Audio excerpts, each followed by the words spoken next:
नमस्कार दोस्तों, कैसे हैं आप सब। तैयारी कैसी चल रही है 67th बीपीएससी की। जेपीएससी भी है सर पे। सबका एग्जाम इस बार के दिसंबर तक में हो जाना है। यूपीपीसीएस का भी अगली बार चुनाव होना है अगले साल, तो उससे पहले एग्जाम होगा ही होगा। और आपको पता है कि सारे स्टेट पीसीएस में साइंस का कितना अहम योगदान है। कम से कम 20 से 25 मार्क्स तो आपका बीपीएससी में आएगा। जेपीएससी में भी 15 मार्क्स का आता है।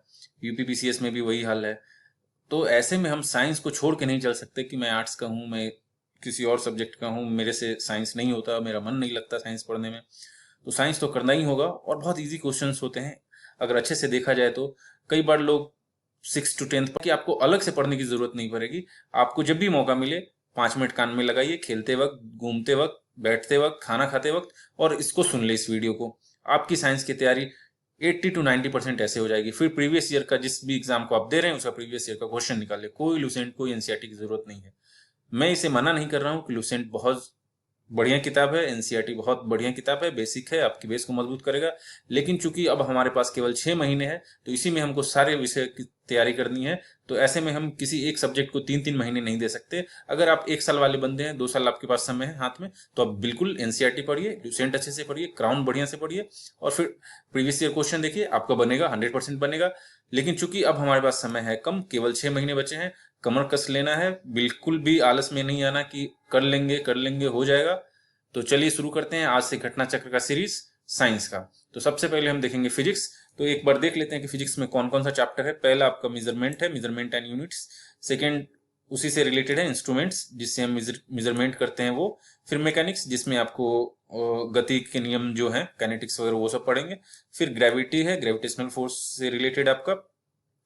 फिर आपका फिजिकल प्रॉपर्टीज ऑफ मटेरियल है। फिर आपका लाइट है। फिर आपका थर्मोडायनेमिक्स है, वेव मोशन है, साउंड है, इलेक्ट्रिक करंट है, कंडक्टिविटी है, न्यूक्लियर फिजिक्स है, कंप्यूटर इंफॉर्मेशन टेक्नोलॉजी है, स्पेस है, डिफेंस है, साइंटिस्ट इन्वेंशन और मिसलेनियस। तो कुल मिला के आप देख रहे हैं 180 पेज है घटना चक्र। आप बोलेंगे अरे यार इतना पढ़ना पड़ेगा। इतना पढ़ने की जरूरत नहीं है। मैं इस 180 पेज को आपके लिए केवल 18 पेज में समाप्त करूंगा। तो पहले हम एक एक करके चैप्टर वाइज चलेंगे। फिर उसके बाद रविवार के रविवार हम आपके लिए उसका सार लेके आएंगे कि पूरे वीक में हमने क्या पढ़ा। तो इस तरह से हमारा रिवाइज भी हो जाएगा। और कोई भी नोट्स बनाने का मतलब यही होता है कि उसका 1 to 10th में उसको कन्वर्ट कर दें। जैसे आपका किताब 200 पेज का है, तो आपको 20 पेज में उसका नोट बना देना है। तो उद्देश्य यही रहेगा, बस आप साथ देते रहें। थोड़ा सा एक बार इसको सब्सक्राइब कर ले, जिससे कि आपका ये चैप्टर्स मिस नहीं होगा, ये लेक्चर्स मिस नहीं होगा। और हमारा भी हौसला बढ़ता रहेगा कि चलो कोई तो अप्रिसिएट कर रहा है, कोई तो लाइक कर रहा है वीडियो को, हमारी इतनी मेहनत को। तो चलिए शुरू करते हैं हम आज का पहला चैप्टर, मेजरमेंट और यूनिट। तो आज का पहला क्वेश्चन है, the what is the unit of power. ये आपका यूपीपीसीएस में भी पूछा गया प्रश्न है। तो पावर का यूनिट क्या होता है आप लोगों को पता भी होगा, ये होता है आपका वॉट। और वॉट को कैसे डिफाइन करते हैं हम, कभी कभी ऐसा भी क्वेश्चन आ सकता है। तो वॉट जो होता है, अगर उसको लेमैन लैंग्वेज में समझे, तो 1 सेकेंड में कितना इलेक्ट्रिसिटी निकल रहा है, या 1 सेकेंड में इलेक्ट्रिसिटी द्वारा कितना काम किया जा रहा है। तो काम मतलब वर्क, वर्क का क्या होता है यूनिट, जूल। टाइम का क्या होता है, सेकेंड। तो कभी कभी ऐसा क्वेश्चन पूछ सकता है कि 1 वॉट इज इक्वल टू, तो 1 वॉट इज इक्वल टू होता है आपका 1 जूल प्रति सेकेंड। ठीक है। इसको जो डिफाइन करते हैं वो होता है power is equal to work by time. ठीक है। उसी को यहाँ पे इन्होंने लिखा है कि what is the measurement of power describing the rate at which electricity is being used at a specific moment.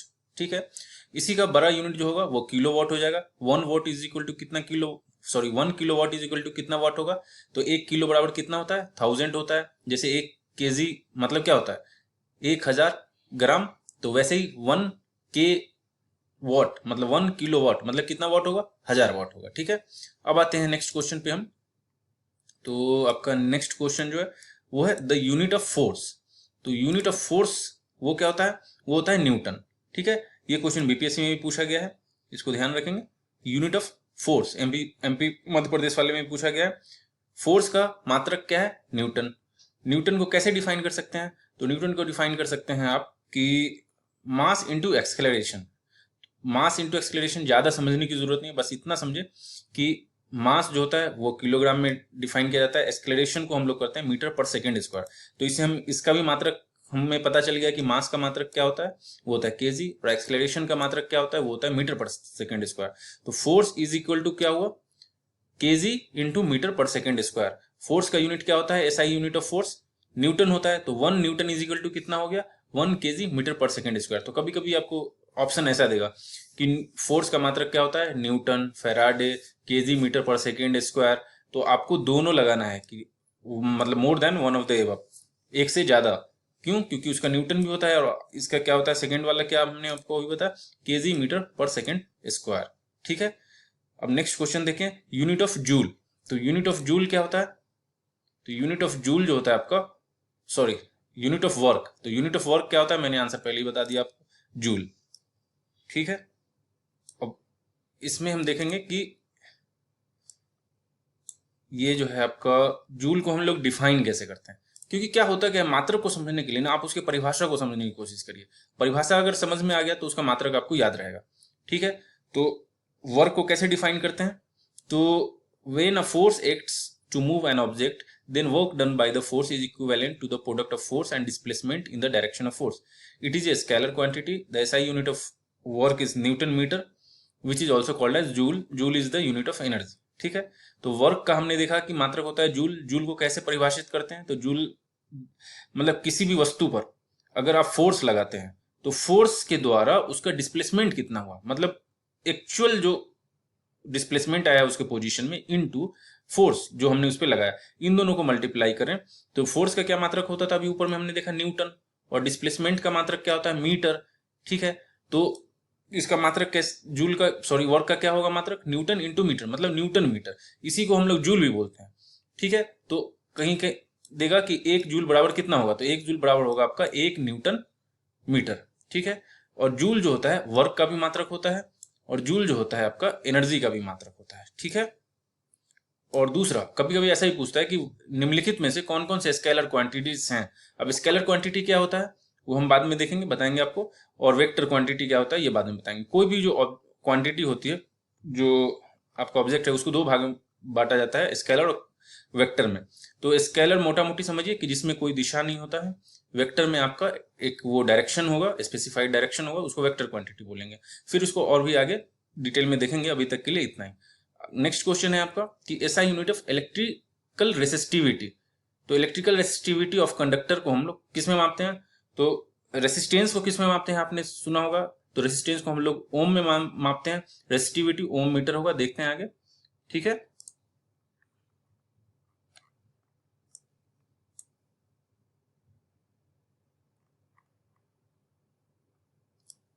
देखिए जैसा कि हमने आपको बताया था कि रेसिस्टिविटी का क्या होता है मात्रक, ओम मीटर। चूंकि इसमें सारे आंसर्स गलत थे तो इसलिए यहाँ पे स्टार दिया गया है। ठीक है, इसका जो डेफिनेशन होता है मतलब रेसिस्टिविटी का, वो होता है रो, इसको पढ़ते हैं रो, RHO। ठीक है, RHO ये होता है रो। तो रो इज इक्वल टू होता है RA/I। ठीक है, R यहाँ होता है रेसिस्टेंस, A होता है एरिया, और ये I नहीं L है, L मतलब होता है आपका लेंथ। ठीक है, तो रेसिस्टेंस का क्या होता था मात्रक, हमने देखा था ओम। एरिया का मात्रक क्या होता है हमको पता है, मीटर स्क्वायर। ठीक है, और बाई में लेंथ, लेंथ का मात्रक क्या होता है, मीटर। तो मीटर स्क्वायर बाई मीटर में एक आपका ये कट गया तो क्या बचा, ओम मीटर। तो इस तरह से हमने देखा कि रेसिस्टिविटी का मात्रक क्या होगा आपका, रेसिस्टिविटी का मात्रक होगा आपका ओम मीटर। ठीक है, इसी तरह इसका उल्टा, रेसिस्टिविटी का उल्टा क्या होता है, कंडक्टिविटी। तो कंडक्टिविटी का मात्रक क्या होगा, तो इसका रिवर्स हो जाएगा, मतलब ओम का पावर -1 और मीटर का पावर -1। ये किसका होता है आपका मात्रक, कंडक्टिविटी का। ठीक है, रेसिस्टिविटी और कंडक्टिविटी दोनों देख लिया हमने, रेसिस्टेंस देख लिया, रेसिस्टेंस का मात्रक ओम, रेसिस्टिविटी का मात्रक ओम मीटर, और कंडक्टिविटी का मात्रक पर ओम पर मीटर। ओके, अब आते हैं नेक्स्ट क्वेश्चन पे। लाइट ईयर, बहुत बार क्वेश्चन पूछा गया है लाइट ईयर का, एकदम रट जाए इसको लाइट ईयर वाले को। लाइट ईयर क्या होता है, तो लाइट ईयर जो होता है वो मात्रक होता है डिस्टेंस का। कौन सा डिस्टेंस का, जो हम लोग दूरी तय करते हैं वो नहीं, ये एस्ट्रोनॉमिकल डिस्टेंस होता है। एस्ट्रोनॉमिकल डिस्टेंस मतलब खगोलीय दूरी। खगोलीय दूरी मतलब पृथ्वी से जैसे किसी एक ग्रह से दूसरे ग्रह के बीच की दूरी, किसी एक ग्रह से किसी आपका जो है स्टार है उसके बीच की दूरी, जैसे सन से अर्थ का, सन से किसी और ग्रह का। तो ये जो होता है मीटर और किलोमीटर में, आप इसको अगर मापना चालू करें तो आप पागल हो जाएंगे गिनते गिनते कि कितना मीटर और कितना किलोमीटर है। तो इसको जो मापा जाता है उसको मापा जाता है लाइट ईयर में। लाइट ईयर को डिफाइन कैसे किया जाता है, मैंने हमेशा कहा कि जब भी आपको मात्रक भारी लगे याद करना तो उसकी परिभाषा को समझने की कोशिश करिए। परिभाषा समझ में आ गया तो आपको उसका मात्रक भी आसानी से याद हो जाएगा। तो लाइट ईयर को कैसे परिभाषित करते हैं हम लोग, तो प्रकाश जो है वो एक वर्ष में जितना दूरी तय करे उसको एक लाइट ईयर बोलते हैं। याद हुआ, प्रकाश द्वारा एक वर्ष में तय की गई दूरी को हम लोग एक प्रकाश वर्ष कहते हैं। तो लाइट ईयर मतलब प्रकाश वर्ष किसका मात्रक है, डिस्टेंस का मात्रक है। ठीक है, इसको परिभाषित कैसे करते हैं, तो लाइट ईयर जो है the distance travelled by light in 1 year. ठीक है, it is equal to 9.46 into 10⁻15 metre. तो इसको भी आप कहीं लिख लें, याद कर लें। ठीक है, अब आते हैं नेक्स्ट क्वेश्चन पे। देखिए फिर से वही क्वेश्चन है, अगर आपने परिभाषा को ऊपर में समझा हो तो इसका आंसर आसानी से दे सकते हैं। A light year is year which had maximum sunlight, year in which workload was very light, distance travelled by light in 1 year, mean distance between sun and earth. अब आप बताइए, अभी जस्ट मैंने आपको बताया कि परिभाषा अगर याद है तो आपको सब आसान हो जाता है। अभी देखिए यहाँ पे वैसा ही क्वेश्चन है, आप आसानी से इसका मार सकते हैं C, distance travelled by light in 1 year. ठीक है, अब आते हैं हम नेक्स्ट में। तो नेक्स्ट क्वेश्चन है आपका, देखिए फिर से वही क्वेश्चन है, light year is the unit of. अब light year is the unit of, अभी हमने आपको बताया किसका यूनिट होता है, ये होता है आपका डिस्टेंस का। कैसे डिस्टेंस का, तो ये होता है एस्ट्रोनॉमिकल डिस्टेंस। ठीक है, तो इस तरह से हमने देखा, और ये क्वेश्चन बार बार पूछता है, तो इस क्वेश्चन को आप एकदम बिल्कुल star star star very very most important कर दीजिए। ठीक है, अब आते हैं क्वेश्चन। अब ये क्वेश्चन जो मैं आपको बता रहा था लाइट ईयर वाला, बीपीएससी में पूछा है। देखिए झारखंड का पिछला जो एग्जाम हुआ था आपका, उसमें भी इसने पूछा था कि लाइट ईयर किसका मात्रक होता है। डिस्टेंस का भी हमने आपको बताया था। नेक्स्ट इसमें कुछ बढ़िया से स्कैन नहीं हो पाया, बट मैं क्वेश्चन पढ़ूंगा, आप ध्यान दीजिए। Light year is the unit of, देखिए अगेन इस क्वेश्चन को रिपीट किया गया। अब आप बताइए, ये तो याद ही हो गया कि लाइट ईयर किसका मात्रक होता है, डिस्टेंस का। कैसे डिस्टेंस का, खगोलीय दूरी का। वो खगोलीय दूरी को कैसे हम लोग डिफाइन करते हैं, प्रकाश वर्ष को। तो एक वर्ष में प्रकाश द्वारा तय की गई दूरी को हम लोग एक प्रकाश वर्ष कहते हैं। प्रकाश वर्ष जो है वो खगोलीय दूरी का मात्रक होता है। Okay, next question. Next question आपका देखिए अगेन वही क्वेश्चन है। अब इसका आंसर आप बताइए। लाइट ईयर इज वैसा वर्ष जिसमें फरवरी के 29 दिन होते हैं। Distance travelled by light in 1 year, time which sun rays take to reach the earth, time in which spacecraft reaches moon from the earth. आप बताइए क्या होगा, इसका आंसर होगा आपका, जैसा कि हमने पहले ही बताया, कि distance travelled by light in 1 year. Okay, next question पे आते हैं हम। नेक्स्ट क्वेश्चन है आपका कि a parsec, a unit of distance used to measure the distance related to stars in the sky, is equal to. तो सबसे पहले तो आपको समझना होगा कि ये पार्सेक होता क्या है। तो यहां तो क्वेश्चन में ही इसने बता दिया कि क्या होता है। तो ये वैसा मात्रक है जो दो तारों के बीच की दूरी को मापता है। ठीक है, तो यहां पे देखिए उसको डिफाइन करके और आसान शब्दों में लिखा गया कि parsec is a unit of length used to measure the astronomically large distance of objects beyond our solar system. मतलब जो हमारा सौर जो सिस्टम है, जो सोलर सिस्टम है, उससे बाहर जो आकाश गंगा में, मिल्की वे में कुछ अलग सोलर सिस्टम्स हैं, तो दो सोलर सिस्टम के बीच की दूरी वगैरह ऐसा हो तो उसको हम लोग पार्सेक में मापते हैं, या किसी दो तारे के बीच की दूरी को पार्सेक में मापते हैं हम लोग। तो एक पार्सेक बराबर होता है आपका 3 × 10⁻16 मीटर। इसको भी याद रखें। और पिछला जो हमने बताया था, एक light year is equal to 9.46 into 10⁻15 metre. तो इस तरह से हम इस दोनों में हम लोग वो देख सकते हैं, एक रिलेशन स्थापित कर सकते हैं कि एक पार्सेक जो होगा वो करीब करीब 3 गुना, 3.25 गुना आपका लाइट ईयर के बराबर होगा। मतलब एक parsec is equal to 3.262 light years. रट जाए इसको, एक पार्सेक बराबर 3.262 लाइट ईयर्स। कभी कभी ऐसा क्वेश्चन पूछेगा आपको कि निम्नलिखित में से किस मात्रक द्वारा हम लोग खगोलीय दूरी को मापते हैं। ठीक है, एस्ट्रोनॉमिकल डिस्टेंस को मापने के लिए कौन कौन से यूनिट्स यूज किए जाते हैं। अब नीचे में लिखा रहेगा पार्सेक, लाइट ईयर, किलोमीटर, या फिर किलो किलो किलोमीटर, ऐसा कुछ लिख देगा उसमें। आपको क्या चूज करना है, more than one of the above, मतलब एक से ज्यादा ऑप्शंस। क्या, क्योंकि पार्सेक में भी मापते हैं उसको और लाइट ईयर्स में भी मापते हैं। ठीक है, अब आते हैं हम लोग नेक्स्ट क्वेश्चन पे। नेक्स्ट क्वेश्चन क्या है, फिर से वही क्वेश्चन है। देखिए, तो parsec is the unit of distance, time, light intensity, magnetic force. आप बताइए, अरे बता दीजिए डिस्टेंस। ठीक है, फिर आते हैं नेक्स्ट क्वेश्चन पे।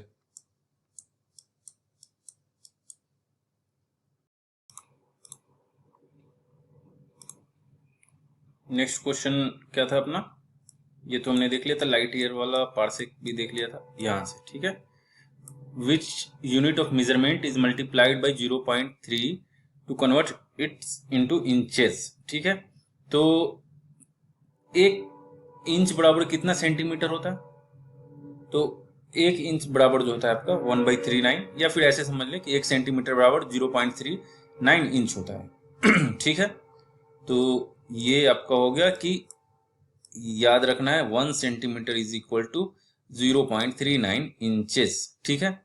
नेक्स्ट क्वेश्चन है अपना, how can the height of a person who is 6 feet tall be expressed approximately in nanometre. तो इसके लिए आपको क्या याद रखना पड़ेगा, यूपीएससी में पूछा गया प्रश्न है 2008 का। तो इसके लिए आपको क्या करना है, सबसे पहले समझना है कि नैनोमीटर क्या होता है। तो नैनोमीटर को याद रखें कि 1 nanometre is equal to 10⁹ metre, ठीक है। 1 नैनोमीटर इज इक्वल टू, कैसे याद रखेंगे इसका, तो n से नैनो, n से 9, ठीक है। तो 1 नैनोमीटर इज इक्वल टू, इसको ऐसे लिखते हैं 1 nm, ठीक है। तो 1 nm इज इक्वल टू होता है आपका 10⁻⁻9 मीटर, ठीक है। n से नैनोमीटर, n से 9, तो 1 nanometre is equal to 10⁻⁹ metre, okay. अब इसको फीट को हम लोग को याद रखना है, 1 फीट बराबर 0.305 मीटर।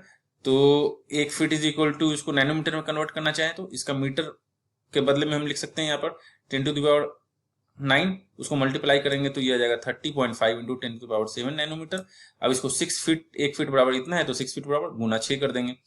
थोड़ा सा कैलकुलेशन है, ऐसा क्वेश्चन पूछेगा नहीं, बहुत पहले का क्वेश्चन है 2008 का, बट इतना तो याद रखना है कि 1 नैनोमीटर बराबर कितना होता है। तो 1 नैनोमीटर बराबर होता है आपका 10⁻⁹9 मीटर, और 1 फीट इज इक्वल टू कितना होता है, तो 1 फीट इज इक्वल टू होता है आपका 0.305 मीटर, ठीक है। नेक्स्ट क्वेश्चन आते हैं हम, देखिए वही क्वेश्चन है जो भी मैंने आपको बोला था याद करने के लिए, 1 नैनोमीटर कितना होता है। 1 नैनोमीटर होता है आपका 1:10⁻⁹9 मीटर।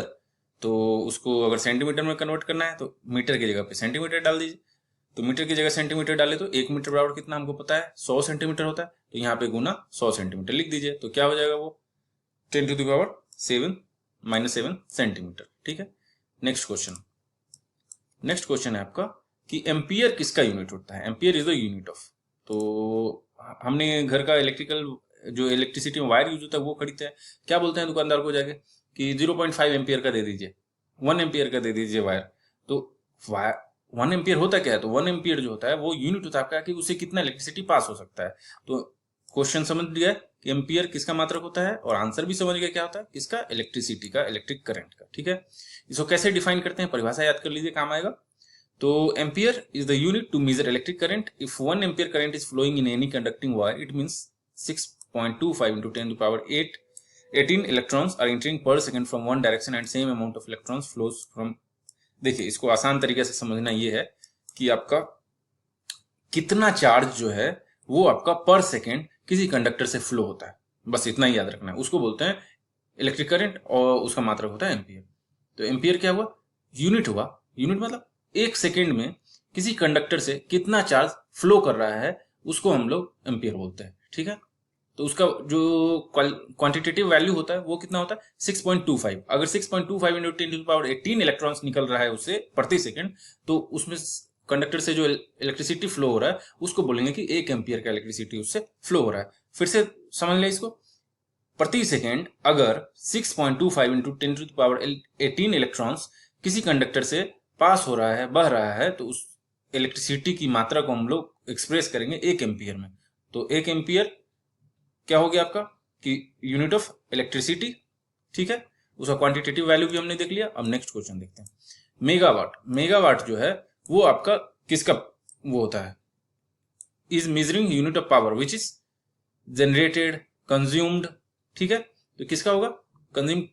देख लो क्वेश्चन क्या था कि आपका मेगावाट किसका यूनिट होता है। तो मेगावाट आपने सुना होगा कि जो इलेक्ट्रिक हाउस होता है, इलेक्ट्रिक पावर हाउस होता है, इलेक्ट्रिक स्टेशन होता है, तो वहां हम बोलते हैं कि 2 मेगावाट का इलेक्ट्रिसिटी प्रोड्यूस हो रहा है। तो कहने का मतलब क्या है, यहाँ से हमको क्या समझ में आता है, तो जो आसपास की घटनाएं हो रही है ना उसको अब थोड़ा ध्यान देते रहे, उन चीजों पे थोड़ा ध्यान दे, आपको बहुत सारा चीज तो ऐसा ही सॉल्व हो जाएगा। तो मेगावाट किसका हो गया आपका, यूनिट वो हुआ जनरेटेड पावर जो है, तो उसी को यहाँ लिखा गया कि megawatt is the measuring unit of power which is generated in power station और power plant. 1 megawatt is equal to 10⁶ watt. ठीक है, तो अभी ये भी याद रखना है कि कभी कभी आपको पूछ देगा कि 1 मेगा इज इक्वल टू कितना होता है। ठीक है, तो 1 मेगा इज इक्वल टू कितना होगा आपका 10⁶। ठीक है, इसको याद रखना है 10⁶। तो 1 मेगावाट इज इक्वल टू कितना होगा, तो 1 मेगावाट इज इक्वल टू यहाँ पे वाट लिख दीजिए 10⁶ वॉट। ठीक है, नेक्स्ट क्वेश्चन, इसमें आपको मिलान करना है। एक्सेलरेशन किसका मात्रक है, फोर्स किसका मात्रक है, वर्क डन का मात्रक क्या है, इंपल्स का मात्रक क्या है। तो एक्सेलरेशन का मात्रक क्या होता है, हमने आपको सबसे पहले क्वेश्चन में बताया था, क्या होता है मीटर पर सेकेंड स्क्वायर। ठीक है, तो इसको यहाँ पे ले आइए मीटर पर सेकेंड स्क्वायर। ओके, फोर्स का मात्रक क्या होता है, फोर्स का मात्रक होता है न्यूटन, तो इसको तीसरे में मिला दीजिए। वर्क डन का क्या होता है, वर्क का हमने बताया था, पहले ही क्वेश्चन में बताया था, याद करिए, थोड़ा सा पीछे जाके देख सकते हैं क्या होता है ये होता है आपका जूल। और इंपल्स का क्या होता है न्यूटन सेकेंड। ठीक है, तो अगर आपको ये 3 भी आता था, चौथा अपने आप निकल जाएगा। देखिए आंसर में क्या दिया, वही दिया हुआ है, acceleration is the rate of change of velocity of an object with respect to time. SI unit जो है मीटर पर सेकेंड स्क्वायर है। न्यूटन का जो है आपका फोर्स का एसआई यूनिट न्यूटन है। इंपल्स का न्यूटन सेकेंड है और वर्क का जूल है। ठीक है, नेक्स्ट क्वेश्चन आते हैं हम लोग। नेक्स्ट क्वेश्चन है आपका कि which of the following SI unit is not correctly matched. Work का जूल ये तो हमको पता है, मतलब सही है ये। फोर्स का न्यूटन सही है ये। मास का केजी ये भी सही है। प्रेशर का डाइन, अब बताइए, तो 3 सही है, तो चौथा ऑब्वियस है कि वो गलती होगा।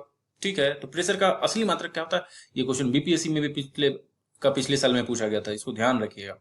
तो प्रेशर का जो यूनिट होता है वो एसआई यूनिट में, ठीक है, तो वो होता है पास्कल। तो पास्कल, अब देखिए यूनिट्स पूछेगा तो उसमें प्रेशर का आपको डाइन भी हो जाएगा, लेकिन यहां क्या पूछ रहा है एसआई यूनिट। ठीक है, तो एसआई यूनिट क्या होता है प्रेशर का या स्ट्रेस का, वो होता है आपका पास्कल, ये याद रखना है। और डाइन भी क्या होता है प्रेशर का यूनिट होता है, बट वो एसआई यूनिट नहीं होता, वो होता है सीजीएस सिस्टम में, उसका यूनिट ऑफ फोर्स का होता है डाइन। जैसे आपका एसआई यूनिट क्या होता है फोर्स का न्यूटन होता है, और डाइन किसका होता है आपका फोर्स का ही होता है, बट सीजीएस सिस्टम में होता है। ठीक है, समझे।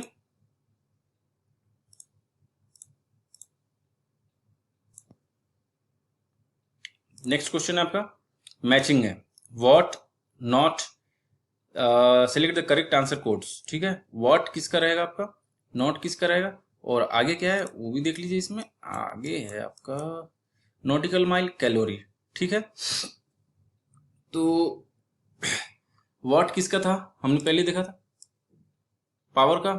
ठीक है, फिर उसके बाद आपका क्या बोलते हैं कैलोरी किसका रहता है, तो कैलोरी आपका एनर्जी का रहता है। नीचे देख लेते हैं हम लोग कौन सा, हीट का कैलोरी होगा। तो यहाँ पे ये हो गया आपका हीट किस में रहेगा, कैलोरी वाले में जाएगा। अब नॉट है, तो नॉट जो है आपका वो किस में आएगा, तो स्पीड ऑफ शिप में आएगा। नॉटिकल माइल जो है वो किस में आएगा, नेविगेशन में आएगा। ठीक है, तो इसका करेक्ट आंसर क्या हो गया आपका सी। ठीक है, कैलोरी हीट, नॉटिकल माइल आपका हो जाएगा नेविगेशन में, और क्या था, और था उसमें जूल था, और सॉरी वॉट था पावर का, और नॉट था स्पीड ऑफ शिप। ठीक है, नेक्स्ट क्वेश्चन में है फिर से match of the following. Match of the following से फायदा क्या है, एक ही क्वेश्चन में आपको बहुत सारे क्वेश्चन का आंसर मिल जाता है, तो इसको थोड़ा ध्यान से देखना है। चलिए देखते हैं। जूल का हमने देख लिया किसका होता है, सॉरी ये आपका जूल आपका किसका होता है, देखा था हमने वर्क। एम्पियर किसका हमने बताया था, करंट का। वॉट किसका बताया था हमने, पावर का। वोल्ट किसका बताया था, इसका नहीं बताया था, ये होता है आपका इलेक्ट्रिक पोटेंशियल का। और कैलोरी इसे जस्ट पिछले क्वेश्चन में देखिए, थोड़ा सा पीछे बैक करके देख सकते हैं, कैलोरी किसका बताया था, हीट का। देख लिया हमने। ठीक है, नेक्स्ट आगे बढ़ते हैं। Which of the following is not correctly matched. अब देखिए इसमें से बहुत सारे का हमने ऊपर में देख लिया है, तो इसको देखना आसान है। नॉट किसका बताया था हमने, स्पीड ऑफ शिप का, तो ठीक है ये करेक्टली मैच्ड है। लाइट ईयर किसका बताया था आपको, डिस्टेंस, एस्ट्रोनॉमिकल डिस्टेंस। और यहाँ क्या लिखा हुआ, यूनिट ऑफ मेजरिंग टाइम, तो ये ऐसे ही गलत हो गया। Angstrom, unit of wavelength of light, ये याद रखिए ये नया है। एंगस्ट्रम किसका होता है, unit of wavelength of light. इसको कैसे रिप्रेजेंट करते हैं, तो ए लिख दिया जाता है और ए के ऊपर में एक बिंदी लगा दिया जाता है, इसको बोलते हैं एंगस्ट्रम। ठीक है, एंगस्ट्रम किसका होता है? एंगस्ट्रम यूनिट, तो unit of wavelength of light. Nautical mile किसका होता है? Distance used in navigation. ठीक है, नेक्स्ट क्वेश्चन क्या है आपका, बीपीएससी में पूछा गया है 1 किलोमीटर का मतलब क्या होता है। मैंने आपको पहले बताया था इससे पहले कि 1 किलो आपको याद रखना है, उसके बाद 1 किलो के बाद कुछ भी दे दे उसमें 1000 जोड़ने का। ठीक है, 1 किलो मतलब होता है 10 to the power 3। 10 to the power 3 मतलब होता है 1000, मतलब 10 गुना 10 गुना 10, मतलब 10 दाई 100 गुना 10 1000। ठीक है, तो अब पूछ रहा है 1 किलोमीटर, तो 1 किलो के साथ क्या लिखा हुआ है यहाँ पे? मीटर। ठीक है, मीटर मतलब 1 किलोमीटर मतलब कितना हुआ? 1000। 1 किलो मतलब क्या, मतलब मैंने बताया 10 का पावर 3 मतलब 1000, और साथ में क्या लगा? मीटर, तो 1000 मीटर। आसान है ना, ऐसे ही याद रखिए। 1 kg इज इक्वल टू 1 के मतलब आपको पता है कितना? 10 टू पावर 3, और के के साथ क्या लिखा हुआ? जी मतलब ग्राम, मतलब 1000 ग्राम। अब वहीं पे लिखा रहेगा 1 किलोवाट मतलब, तो 1 के मतलब क्या हुआ? किलो, किलो मतलब क्या हुआ? 10 टू पावर 3, 10 टू पावर 3 मतलब क्या हुआ? 1000, और वॉट लगा हुआ है साथ में, तो 1 kilo watt is equal to 1000 watt. इसी तरह से हम देख लेंगे।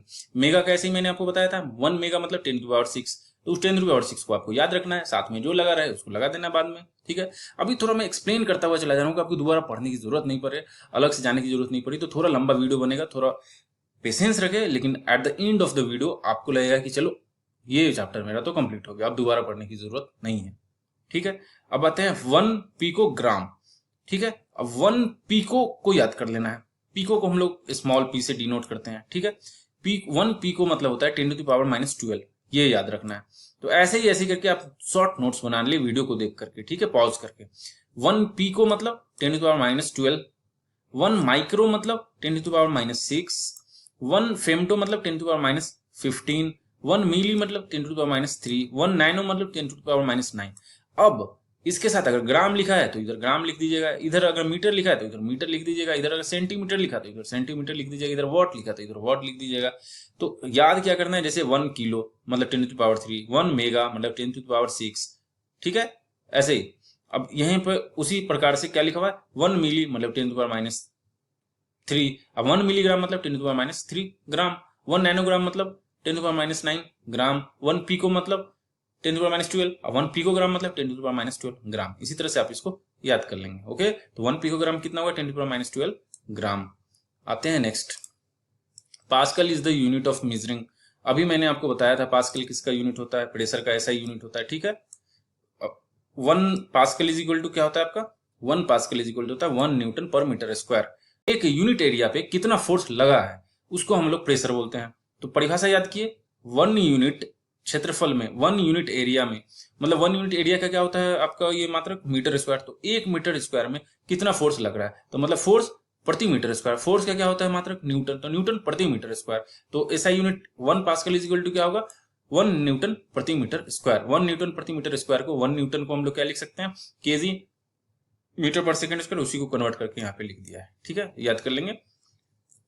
नेक्स्ट क्वेश्चन पे चलते हैं हम लोग। What is the unit of atmospheric pressure? ठीक है, एटमॉस्फेरिक प्रेशर का यूनिट क्या होता है? तो ये होता है आपका बार।